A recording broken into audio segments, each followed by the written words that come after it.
In the headlines to the CBC NewsNight, the Prime Minister announces Barbados debt for climate convergence. More job opportunities expected as the island modernizes its maritime sector legal framework. A Barbados and the City of New York partnership expected to assist in the fight against crime. Broadcasting from our studios in the Pine St. Michael, this is CBC NewsNight, starting now.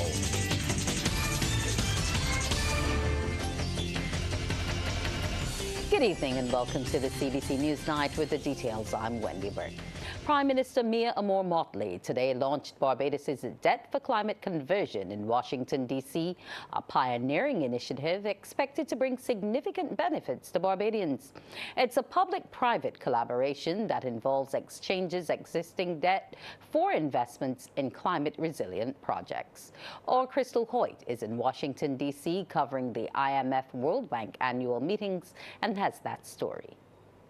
Prime Minister Motley, you just announced Barbados' debt for climate conversion, which many describe as an innovative way to create that fiscal space for climate investment. Tell me, for the average Barbadian, what does this mean? That without having to pay more money, we're going to get to upgrade the South Coast Sewage Treatment Plant, that we're going to be able to use that water to augment water resources that we already know are short in the country, and that we will also not only augment our underground water resources, but we're also going to be able to do irrigation for farms in St. Philip, because we're going to carry the water up there, and once it is non-leafy green vegetable agriculture, we can undertake that as well. And then finally, of course, by upgrading the treatment plant, which you know was the problem when we came to office with sewage on the street, that we're in a position also to protect our nearshore environment in a way that it was intended. When the first treatment plant was built, it was just about separating solids. This one is about actually treating the water to a higher level. So it's actually going to be a higher quality water that goes into the aquifers to replenish it than the one that we currently have now. Tell me about the involvement of the private sector in this partnership, specifically CIBC. We would have had to go to public tender, and a number of financial institutions globally tendered. Of course, I was very happy that CIBC Caribbean had a competitive price, and in fact, they had done the work, winning the tender previously on the debt for nature as well in 2022. So they're already in the space, but as you heard from them, if we didn't have the partnership of the IDB, and the European Investment Bank and the GCF, it would almost be impossible for them to be able to assist in this. One, because the risk would be too high, and two, the cost of capital, the cost of the money, the interest rates would be also too high. So we've literally broken new ground by being able to come and discuss with the Inter-American Development Bank. This is the first ever one the European Investment Bank is involved in. The Green Climate Fund has been working with us on a number of projects, as you know, and in this instance we're looking at both grant money as well as a concessional loan from them to make the whole project happen. It is likely that there will be also savings coming out of this, separate from what we use from the interest savings to build the South Coast Sewage Treatment Plant. It is likely that we will also get money for 5 years back to the Water Authority, and the amounts could be as small as 4 to 5 million or as high as 7 to 8 million, depending on when the structure of the project is completed. And without adding a cent to our debt, because we're using existing debt to be able to do what we're doing, but just reprofiling it and using it differently by having the partnerships and the guarantees and the loans. Prime Minister Motley added that the process is at the tender stage in terms of the construction of the sewage plant, and a review of those applicants will take place in late November. Reporting from Washington, D.C., Crystal Hoyt, CBC News. The recent announcement by IMF Managing Director Kristalina Georgieva on the review of charges and the surcharge policy will result in significant savings for Barbados government. The IMF surcharge fees were heavily criticized as they impose additional charges on top of regular interest payments.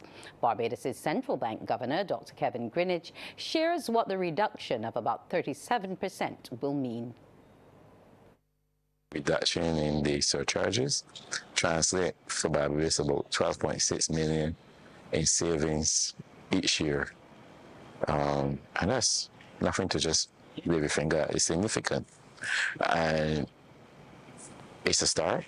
There's still a lot of room that could be done more in terms of reducing those surcharges, but it will translate and have translated into tangible savings. Directly after Newsnight at 8:03 p.m., there will be more of that interview with Central Bank Governor Dr. Kevin Greenidge on In the Know with Crystal Hoy.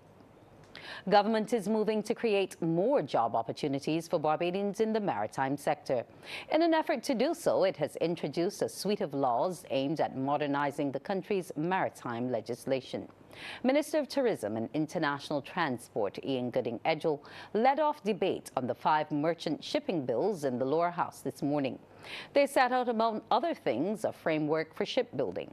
The minister says it will allow Barbados to benefit substantially from investments in dry docks, which are used for the construction, maintenance and repair of ships, boats and other watercraft.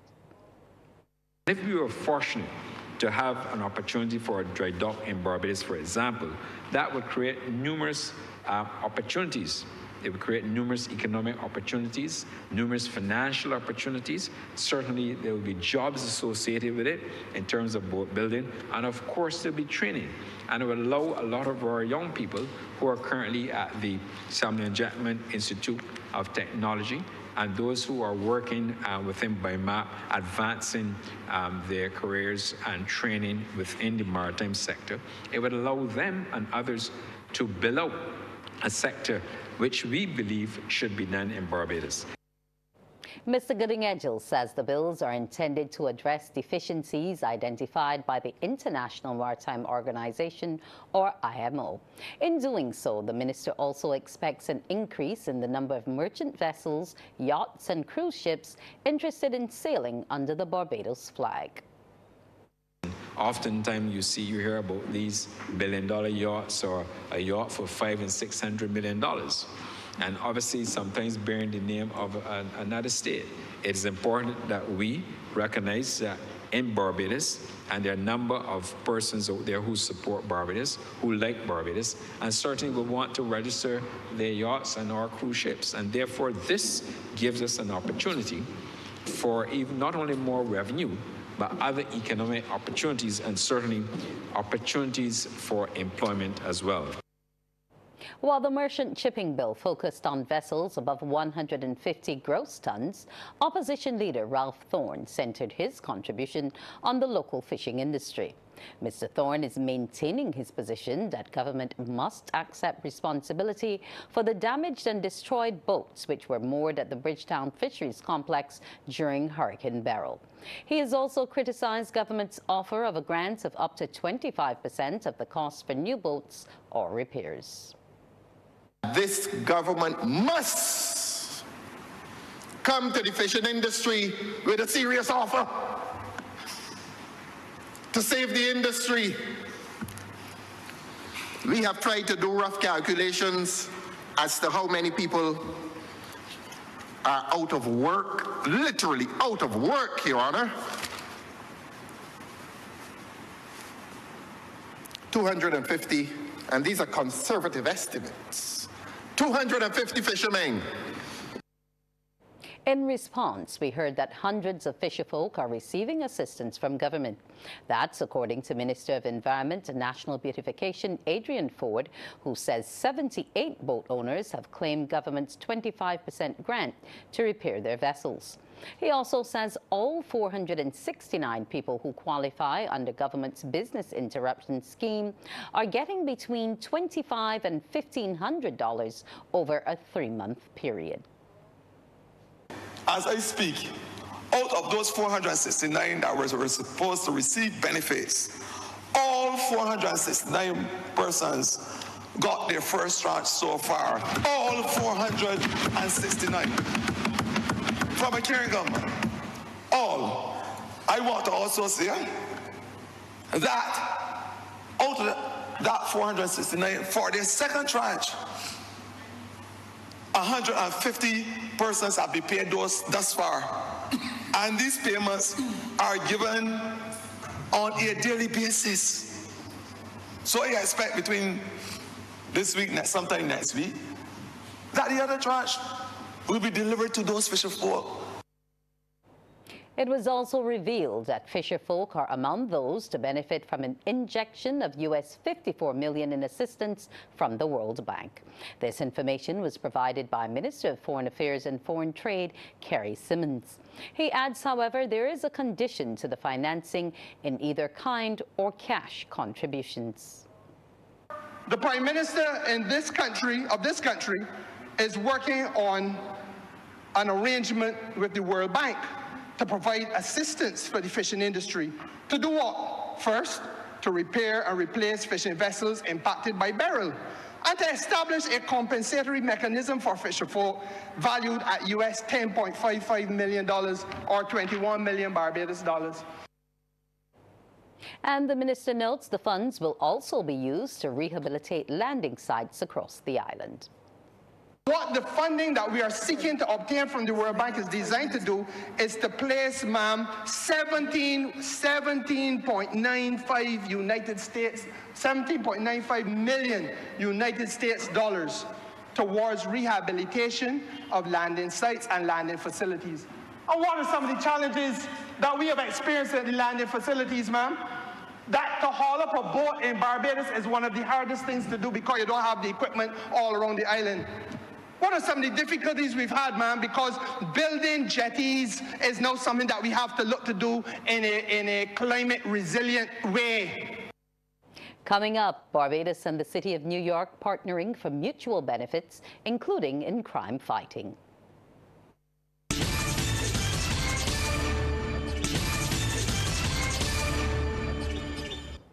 A partnership between Barbados and the City of New York is expected to better position the island to fight crime, among other things. The agreement was signed today by Minister in the Attorney General's office with responsibility for crime prevention, Corey Lane, at his office. It ushers in a sister city relationship for which Minister Lane says discussions have been ongoing for some time between himself, the Deputy High Commissioner to London, Mackie Holder, who's the former Consul General of New York, and present Consul General Lorenzo Harewood. Already, information exchanges have started between Barbados and New York, but people exchanges and tours will begin January next year. I've been looking at some of their violence prevention methodologies and some of the best practices. I'm happy to report two things. One, I believe that there's a lot that they can learn from us, and I'm happy to report that they've indicated that there are a lot that we can learn from them as well. So we're basically exchanging ideas and negotiating, and we'll also be doing some study tours as well. These study tours include visiting these areas and actually having some of our program officers go and actually see some of these programs in action so that we can re-engineer it, tweak it to our cultural significance and relevancy to ensure that we bring the best for Barbados. Minister Lane says the signing of the agreement coincides with the centennial anniversary of the late Shirley Chisholm. He adds that there are also other sister city agreements to come on stream with Panama, South Carolina, and areas on the African continent. She would have made great inroads in the political scene in New York and across America, and have made a significant contribution here in Barbados. And we honor that today with this signing. Going forward, we want this signing to be meaningful, not just the signing on paper today, but going forward, we expect to see a number of exchanges between the two cities in terms of physical exchanges of young people there and here, business people, business ideas, ventures going between the two cities. So it's something that, as the MP, the Member of Parliament for the City of Bridgetown, I'm very excited about, and I'm sure that on the other side of the area in New York, they're excited as well. New university research is projecting that the number of Barbadians over the age of 70 in the country will triple in the next 2 decades. That was the word from cardiothoracic surgeon and director of medical services at the Queen Elizabeth Hospital, Anthony Harris, who notes that the Chronic Disease Research Center has been on top of this rapidly aging medical study of the population. He says to attend to this will call for proper strategic planning. Mr. Harris made the remarks during the Queen Elizabeth Hospital's The Pulse radio show on Quality 100.7 FM. The UWI Research Center for Medical Matters has recently pointed out to us that in the next 16 to 20 years we are going to see the number of people over 70, which will include me, that is going to be tripling for what it is now. So we know what's coming down. We know what needs to be delivered. So therefore, I think we have to plan carefully and come up with the strategies to ensure that the population gets the medical service that is required of them. Mr. Harris says the QEH has been putting a lot of emphasis on developing its subspecialist areas, which should improve the service from a number of departments, including the accident and emergency. We do have a number of pediatric subspecialists, and although our pediatric in-house numbers are not necessarily very large, we certainly can offer every specialty that is required in pediatrics. We are seeing the same thing in the rest of surgery. We are seeing the same thing even in gynecology, where we have a number of specialists and stuff, including our maternal fetals specialists, and that means high-risk pregnancy specialists. So we are at that stage where we're evolving around it, and even in the accident and emergency, we're expecting that we will see people there now who would be specialists. Police are tonight seeking the public's assistance in reuniting a Darrell Jordan Secondary School student with his family.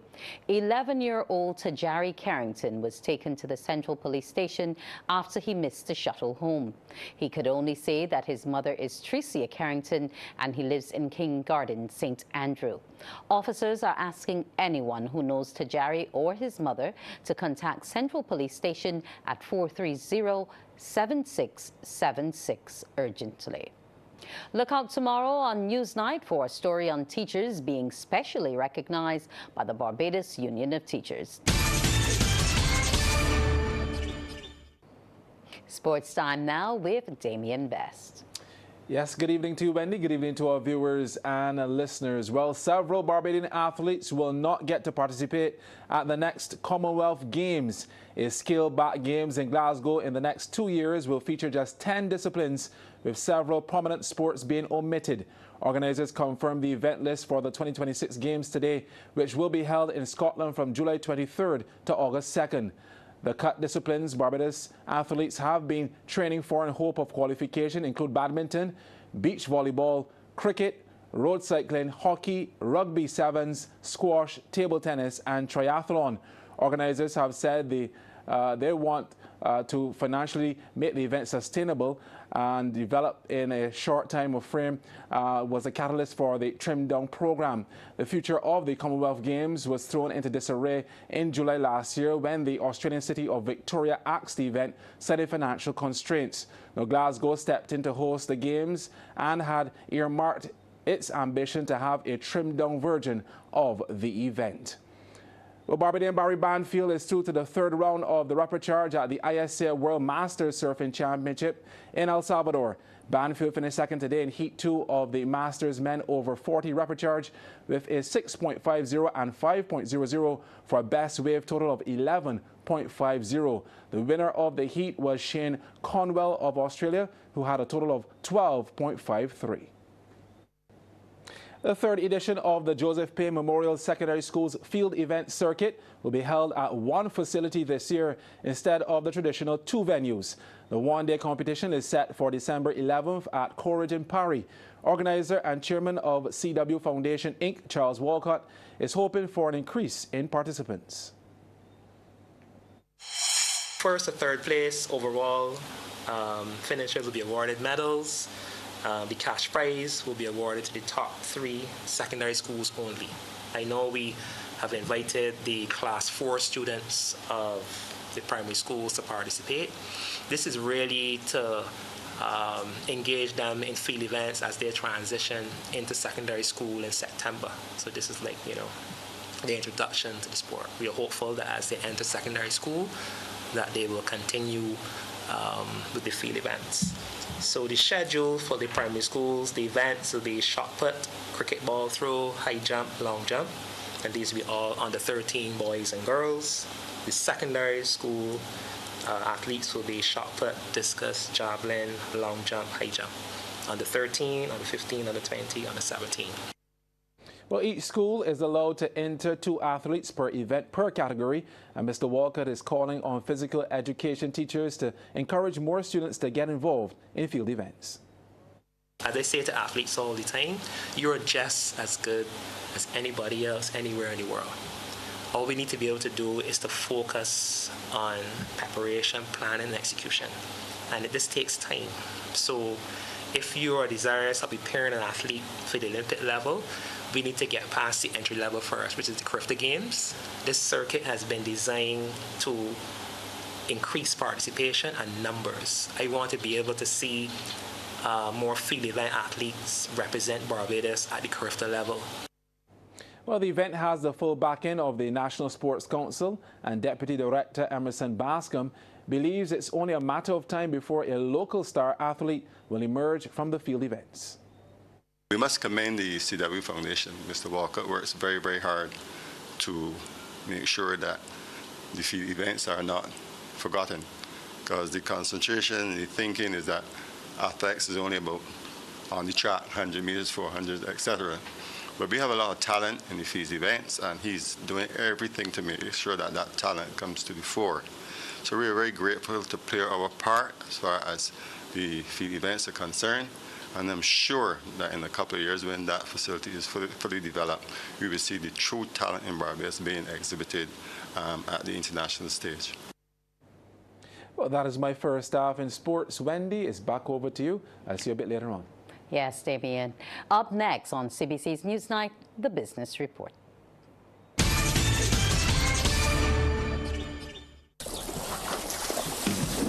From the beautiful shores of the gem of the Caribbean, Barbados, home of the amazing Harrison's Cave, the tantalizing Oystins Bay Garden, our historic garrison, the indigenous road tennis, and the friendliest people in the world. We are 94.7 FM, the ultimate Bajan experience.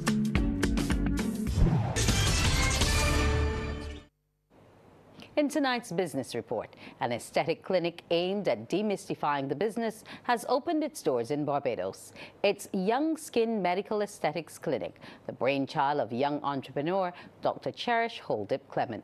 On tonight's Yes Business Report, Trevor Thorpe goes up close for a first-hand look at the services offered at the clinic. The doors of the business were opened to the public earlier this year at a time of growing appetite among Barbadians for rolling back the years. It offers a variety of services and procedures, including facelifts. However, she says the first task is to erase the myths associated with medical aesthetics and to tell everyone that taking care of oneself has no age limit. My goal at Young Skin Medical Aesthetic Clinic is to demystify the rumors or the misconceptions about aesthetics. A lot of people think aesthetics is for persons who are older, already aged, but I want to infuse the mind thought or infuse the thought process that you take care of yourself from early. And then it continues with you as you grow older. So if you start early, then it gets better and better, and your face just looks better and better. And I tend to specialize in subtle enhancements, but just a little bit better. She tells the Yes Business Report becoming medically certified was only the beginning, and the Youth Entrepreneurship Scheme had added the finishing touches to the clinic. One of the things that I struggled with is pivoting from a medical background to a business background, and being an entrepreneur is not an easy task at all. And with the Youth Entrepreneurship Scheme, they advised me on my business model, because it was a measure of do I incorporate or not to incorporate. And because of the scale of the business or the potential scale of the business, I was advised to incorporate the business. And I think that with that advice, I haven't turned back. That has been the turning point for the business, and to secure not only finances but accounting, everything, just to make sure that I was in a good stead. Medical aesthetics is a growing market in Barbados, and people are warming up to the benefits of certain procedures. From just the usual facials to Botox to microneedling. These are a lot of anti-aging treatments, like to work on your collagen, your fibrin, elastin, to give you a nice smooth look, nice refresh, remove wrinkles or reduce your wrinkles. Dr. Holdet Clement says males are also paying attention to themselves, and as customers, their numbers are increasing. Medical aesthetics is not only for older persons, it is for younger persons. It is for not only for females, but also for males. And I feel like we really need to get the word out there about medical aesthetics, the things that they can do for you, the subtle enhancements that people will just look at you and be like, something looks different, but really can't tell. That is what we're going for here at Young Skin Medical Aesthetic Clinic. And I feel like that's what medical aesthetics can do for a lot of persons that they don't know about. Dr. Holdet Clement says her aesthetic clinic will be among the pop-up expos scheduled for the remainder of this year in an attempt to bring the service more into the public domain. Trevor Thorpe. In more business news, what started as a small operation is now a strong business celebrating 30 years. General Manager of Trident Trust, Gail Hutchinson, made the comment as she addressed a recent ceremony marking the milestone at the Wyndham Grand Barbados Sam Lord's Castle Resort. She said a 17-member team now make up the operation. During the ceremony, a number of staff were recognized for outstanding service, and the company heard that they're positioning themselves for the next 30 years. Given the industry we're in, given the climate that we're in, there will continue to be changes in the future, but we will adapt as we need to, and I see us, continuing to grow, continuing to be around for many years to come. And that's it for tonight's business. We'll take a break and be back with the weather. The facts say Morning Barbados reaches an audience of over 50,000 and Newsnight reaches over 56,000. It's simple. When you advertise, you're getting your message to over 50,000 of your potential customers. Make the call to CBC Sales Department today and watch your business grow. Contact us at 467-5559 or email marketing@cbc.bb.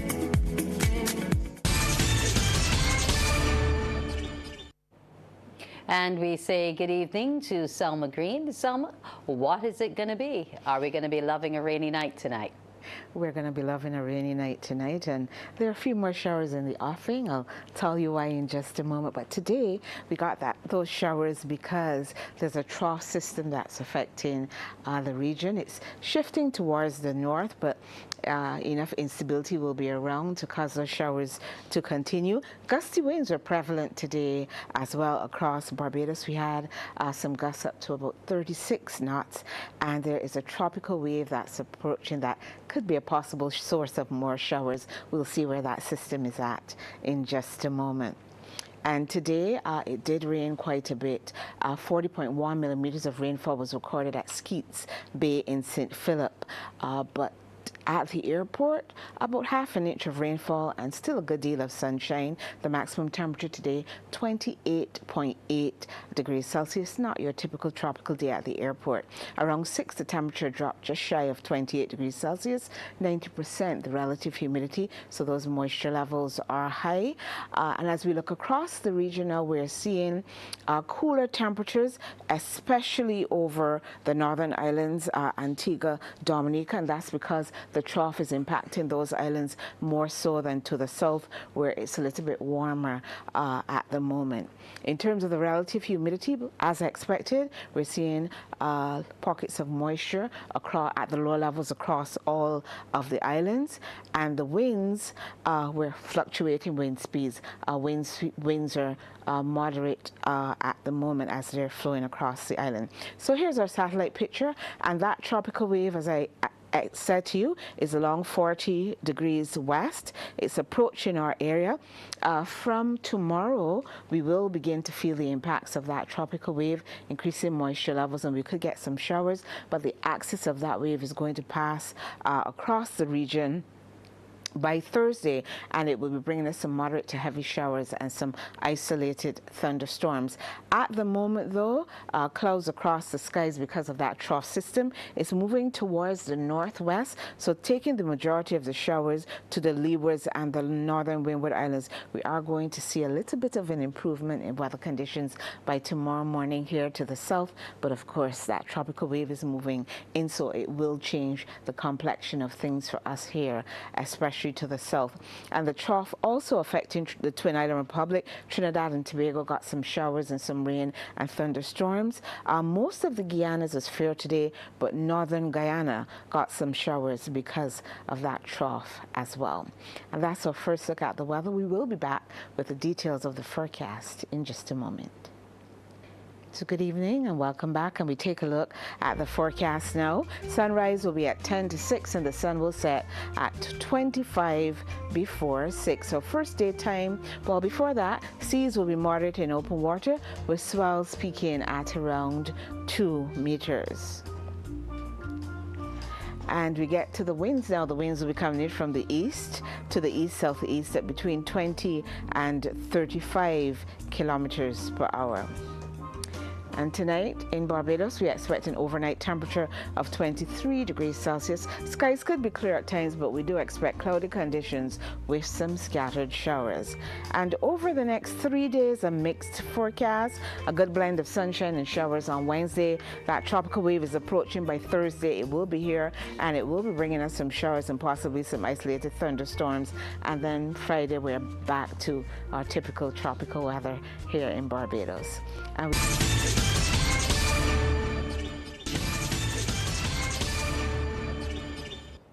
And we say welcome back to Damien Best. It seems as though you're bringing some good news from Waterford. Yeah, indeed. Well, we continue on this one. A multi-million-dollar multi-sports facility is in the pipeline for the Combermere School, a gift from the school's old scholars. The project was launched during the celebration of Combermere Week. CBC's Amory Burke reports. To the tune of $6.2 million Barbados dollars, the Combermere School Old Scholars Association is embarking on a project to erect a multi-sport centre of excellence at the Waterford-based institution. The project, which was launched at the start of Combermere Week, is pinned on the vision of providing a sports centre of excellence that encompasses the school's sporting legacy, providing academic and learning spaces, and contributes to the overall development of sport at the community and national levels. Project coordinator Andrew Rollins alluded to some of the areas that will be of key focus. Our vision is, first, to create a multi-sport complex where we can continue to build on the rich sporting legacy of the school. Second, to create a contemporary multi-sport complex suitable for hosting premier games, matches, and events, both day and night. To accomplish this, we will make provision for a lighting of the field. Third, to provide enhanced facilities for our players, officials, and spectators of all sports, including cricket, soccer, hockey, table tennis, chess, and track and field. Fourth, to create a high-performance center, sporting center, which inspires, develops, and motivates elite sports persons towards success and promotes health and wellness. Set to stand on 6,000 square feet to the northwestern side of the Frank Worrell Field on the school grounds, its architectural design was created by a team led by Wayne Worrell.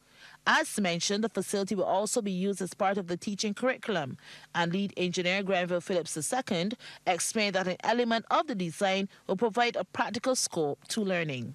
Normally, the engineering components of a building are hidden behind floor, wall, and ceiling finishes. We plan to make the building a demonstration project where parts of the structural skeleton and the electrical, mechanical, and plumbing networks are visible without compromising the aesthetic standard of the building. This should help teachers to explain and students to understand such building concepts. It is hoped that this will be a model of how school buildings should be designed in the Caribbean. The existing pavilion is named in honor of cricket legend and Combomerian Sir Wes Hall, and the plan is for the new facility to also bear his name. Speaking on her father's behalf, Dr. Kerry Hall said he wishes to share that honor with others. If there's one thing I say about my dad, he is the consummate, ultimate team player. He leaves no man behind, and he wants to share this facility with others. So that it will be named after several greats that he felt that would be most fitting, rather than just name it after him. Over his lifetime, he's received many, many honors, many magnanimous honors. But you can be rest assured that this honor of having this pavilion with his name on it, he will hold dearest to his heart, because it involves his beloved Combermere. To have this facility with his name, where his name, will be immortalized in the hallowed halls of this illustrious institution, is one of his greatest achievements. The Combermere School Multi-Sport Center of Excellence project is projected to begin next year. Anne-Marie Burke, CBC Sports. Yeah, thanks, Anne-Marie. And that's it for Sports for tonight. Wendy, it's back over to you. Thank you so much, Damien. We'll return after the break. Thanks for viewing. Enjoy the rest of your evening.